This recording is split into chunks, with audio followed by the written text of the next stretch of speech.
Bienvenida, bienvenido. Hoy tenemos sobre la mesa casi el plano de una fortaleza. Una fortaleza digital. Justo, una que está, digamos, redibujando el mapa de la inteligencia artificial en Europa. Nos vamos a sumergir en un informe estratégico que detalla toda la arquitectura de Mistral AI. Así es. Y lo fascinante es que no solo veremos al gigante, también tenemos una pieza visual que es muy intrigante. Un logotipo para una entidad llamada Maestrando Artificial Intelligence. Ah, qué interesante. Y el análisis de hoy será justo eso, entender cómo la estrategia de un titán como Mistral crea, casi por necesidad, todo un universo de oportunidades para actores más especializados como este. Me gusta ese enfoque. O sea, el titán y el ecosistema que nace a su sombra. Exacto. La misión entonces es desempacar esa estrategia que le ha permitido a Mistral AI construir lo que el informe llama, y me encanta la frase, un foso defensivo casi impenetrable. Suena a castillo medieval, ¿no? Totalmente. Y a la vez, entender qué papel juegan los nuevos, aprendices y maestros en este nuevo reino. Pues sí, veremos cómo se entrelazan el silicio, el software, las finanzas y bueno, hasta la geopolítica para crear este nuevo poder europeo. Pues vamos a ello. A ver, de entrada me llama mucho la atención que el informe insista tanto en la integración vertical ascendente. Ajá. Generalmente en el mundo del software uno piensa en ser ágil, en no tener activos fijos, ¿sabes? Apostar por el hardware propio suena increíblemente caro y arriesgado. Es una excelente pregunta. ¿Cómo se justifica una movida que parece ir en contra de todo? Es que esa es la pregunta clave. Y es el cimiento de toda la estrategia. La conclusión es que en la IA generativa, el software por sí solo ya no es una defensa. Ah, ¿no? No, el verdadero poder, el control, reside en la capacidad de cómputo. Por eso Mistral empezó por ahí, por asegurar el acceso masivo al hardware. Y cuando dices masivo, Hablamos de una base inicial de 18,000 sistemas NVIDIA Grace Blackwell. O sea, no están alquilando un pequeño espacio en la nube. Están literalmente construyendo la central eléctrica. 18,000 sistemas. Es que la escala es... difícil de imaginar. Y entiendo que no se detienen ahí, ¿verdad? Hay una hoja de ruta hacia el futuro. Correcto. Hacia Suecia en 2027, con unas nuevas GPUs, las NVIDIA Vera Rubin. Que supongo serán más rápidas, más potentes, lo de siempre. Pero el análisis destaca otro detalle. Y fíjate que aquí está una de las jugadas más sutiles y, para mí, brillantes. Claro que son más potentes, pero su gran ventaja es otra. A ver. Estos chips, los Vera Rubin, no necesitan los complejos y costosísimos enfriadores de agua que usan los sistemas actuales. Un momento, eso suena muy técnico. ¿Por qué es tan importante? ¿Para ahorrar en la factura del agua? Jaja, es mucho, mucho más que eso. Eliminar la refrigeración por agua reduce los costos operativos y el consumo energético de una forma drástica. Ok, vale. Y esto impacta directamente en un punto que hoy es crítico para cualquier junta directiva en Europa. Los criterios de sostenibilidad. El famoso ESG. Exactamente. De repente, tienes el sistema más potente del mercado, que además es más verde. Es una propuesta casi imposible de rechazar para las grandes corporaciones. Es una ventaja técnica que se convierte en una ventaja de marketing y de cumplimiento. Ahí lo tienes, un jaque mate técnico y corporativo. Entendido. O sea que el cimiento de la fortaleza es este hardware masivo y además ecológicamente inteligente. Pero bueno, los cimientos de piedra no construyen el castillo solos. ¿Qué pasa con el software, que corre sobre toda esa potencia? Exacto. Si el hardware es la fuerza bruta, el software es la inteligencia táctica. Y aquí la estrategia no es tener una sola arma, sino todo un arsenal. ¿Un arsenal? ¿Sí? Tienen desde los modelos más potentes y pesados, como Mistral Large 3, para las tareas más complejas, hasta opciones mucho más ágiles, más económicas, como la familia Small 3.2 o los Mistral 3. La analogía que usan en el informe es bastante clara. No se usa un mazo de guerra para clavar una tachuela. Precisamente. Se trata de ofrecer la herramienta justa para cada trabajo, optimizando siempre la relación costo-rendimiento para el cliente. Ok. Pero esta estrategia de arsenal variado también tiene otra dimensión. que se ve muy clara con una de sus herramientas, Mistral Vibe. Ah, sí. Y aquí encontré un dato que me generó, bueno, bastantes dudas. Te escucho. Una reseña de Ars Technica le da a Mistral Vibe una puntuación de 4 sobre 10, si lo comparas con el 9 sobre 10 que le dan a OpenAI Codex. Francamente, un 4 suena a fracaso. ¿Por qué insistir en un producto que parece mediocre? Porque la pregunta que se hace Mistral no es cómo obtenemos un 10 de 10, sino Si no, ¿qué necesita realmente el mercado europeo? exacto. Y lo que muchas empresas necesitan desesperadamente es una alternativa. El análisis posiciona a Mistral Vibe no como la mejor herramienta del mundo en los benchmarks, sino como la alternativa independiente más viable y sólida. Claro, es la clásica trampa del vendor locking, evitar que te atrapen con un solo proveedor. Justo esa es la jugada. Para una empresa europea, tener una opción soberana que funciona bien, que está alojada en Europa y que te libera de la dependencia de un proveedor estadounidense, es estratégicamente vital. Visto así, ese 4 sobre 10 vale oro. Ofrece autonomía. Y a esto se le suma otra característica fundamental de su software, los modelos de pesos abiertos. Un término que se oye mucho. Se habla de que no son cajas negras. Pero en la práctica, para una empresa, ¿qué significa eso? Significa que puedes abrir el capó del motor y ver cómo funciona. Imagina un banco que usa una IA para decidir si aprueba o no un crédito. Ok, Si usa un modelo de caja negra y un regulador le pregunta, explíqueme paso a paso por qué esta IA le negó el crédito a esta persona, el banco, pues, solo puede encogerse de hombros. no tiene respuesta. En cambio, con un modelo de pesos abiertos, pueden literalmente mostrarle al regulador la ruta exacta que siguió el algoritmo. Es la diferencia entre la fe ciega y la auditoría completa.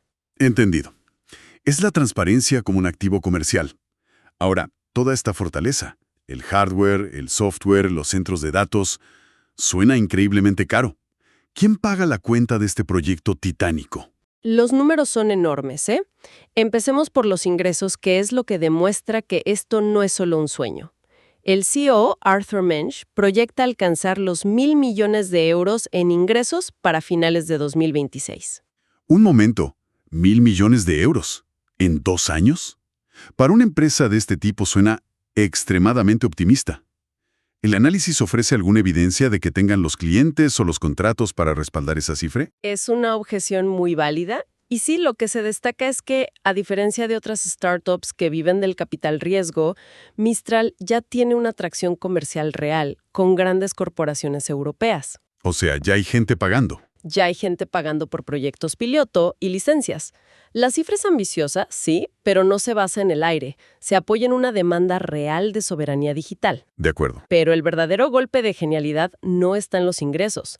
Está en quién está poniendo el dinero para la expansión. Aquí es donde entra en juego la famosa Serie C de 2.000 millones de euros, liderada por un nombre que no es el típico fondo de Silicon Valley.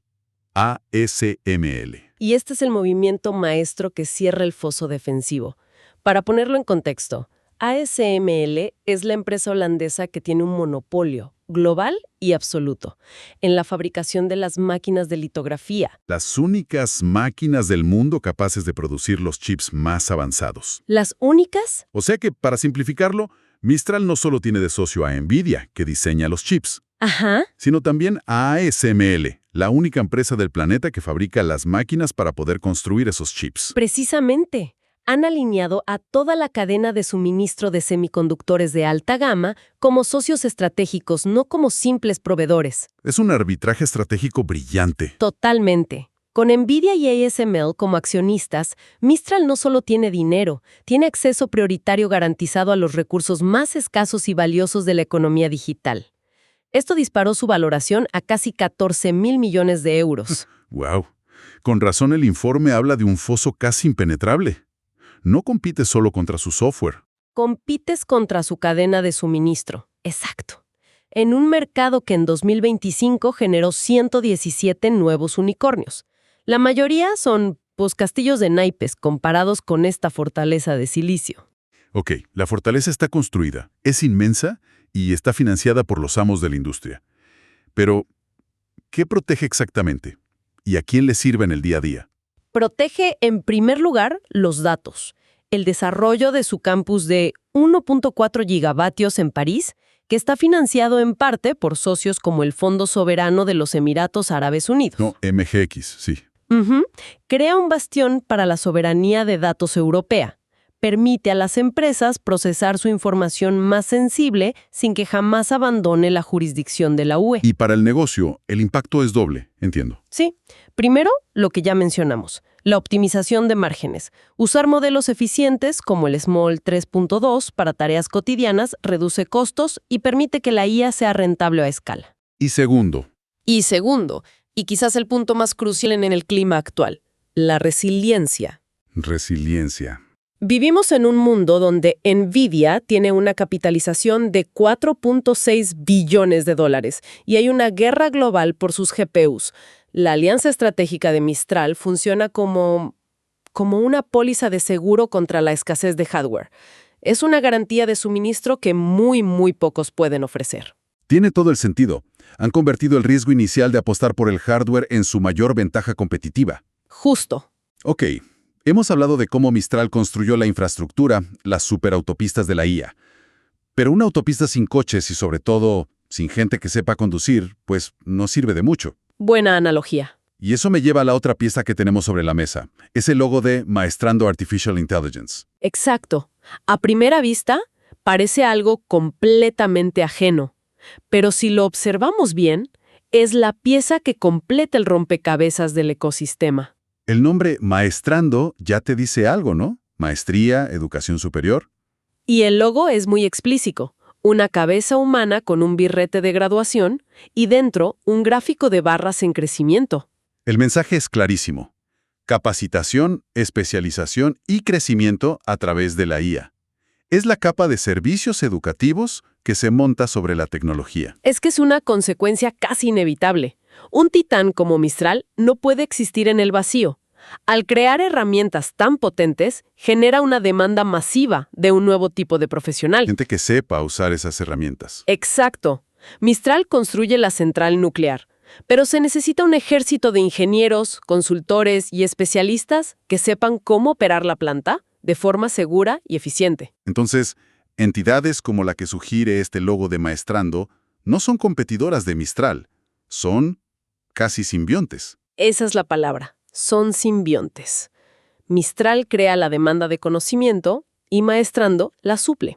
Podríamos estar viendo el nacimiento de docenas de empresas de este tipo. Sin duda. Representan la siguiente capa de la cadena de valor, la capa de la aplicación, la implementación, la educación. Claro, Mientras Mistral opera en la escala de los gigavatios y los miles de millones de euros, estas empresas operan a escala humana, capacitando a los equipos y asegurándose de que la potencia de un Mistral Large 3 se traduzca en un beneficio real para una pyme. el crecimiento de uno alimenta directamente la oportunidad para el otro. Justo así. Bien, creo que tenemos el plano completo de la fortaleza y su ecosistema. Si lo resumimos, el poder de Mistral AI se sostiene sobre 3 pilares. El primero, una capacidad de cómputo masiva y con una hoja de ruta sostenible. Asegurada por alianzas estratégicas que son inquebrantables. Segundo, una agilidad táctica en su software con todo ese arsenal de modelos que priorizan la eficiencia y la transparencia. Y tercero, un respaldo financiero que es en sí mismo una barrera estratégica.